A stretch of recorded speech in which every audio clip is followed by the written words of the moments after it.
আসসালামু আলাইকুম প্রিয় ফেসবুকের এবং ইউটিউবের আমার কলেজের বন্ধুরা, আমরা ফজরের নামাজ পড়ে বাইফেল থেকে সকাল 6টায় আমাদের গাড়ি ছাড়ছে। এখন বাজে আমরা যমুনা সেতুতে উঠছি, এখন বাজে 4টা। তাহলে 6 আর 4 কত, কয় ঘন্টা হয় ভাই? 6 আর 4 হ্যাঁ 10 ঘন্টা হইতেছে আমাদের এই যমুনা সেতুতে আসা বাইফেল থেকে। এই যে আমাদের যমুনা সেতু এই মাত্র উঠলাম, সকাল 6টার সময় ছাড়ছে বাইফেল চিনি বাস। প্রচুর পরিমাণ জামে ছিলাম।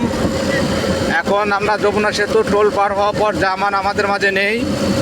ইনশাল্লাহ আমরা নাটোরে এবং রাজশাহীতে আমরা যারা যাত্রী আছি, আমরা আল্লাহর রহমতে আশাবাদী যে আমাদের ফ্যামিলি নিয়ে, বাপ মা নিয়ে, সবাইকে নিয়ে আমরা গ্রামে ঈদ করতে পারবো ইনশাল্লাহ।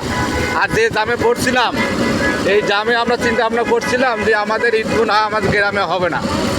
তো এখন আশাবাদী যে আমাদের ঈদ এখন গ্রামে করতে পারবো ইনশাল্লাহ। দোয়া করবেন, আমরা যাই যেখানে যেভাবে যাইতাছি ভালোভাবে সুস্থভাবে জায়গা মতো বুঝতে পারি, এই দোয়া করবেন। আর সবার ঈদ যে ভালোভাবে কাটে ইনশাল্লাহ, সবাই ভালোভাবে ঈদ কাটাবেন। আবার ঈদ কাটানোর পর সবাই আবার যার যার কর্মস্থলে ফিরে যাব ইনশাল্লাহ। সবাই ভালো থাকবেন, সুস্থ থাকবেন। এই যে আমাদের যমুনা সেতু, সেতুতে অনেক পানি আয়া পড়ছে, কেবল শুরু হয়েছে পানিতে আসা যমুনা সেতুতে।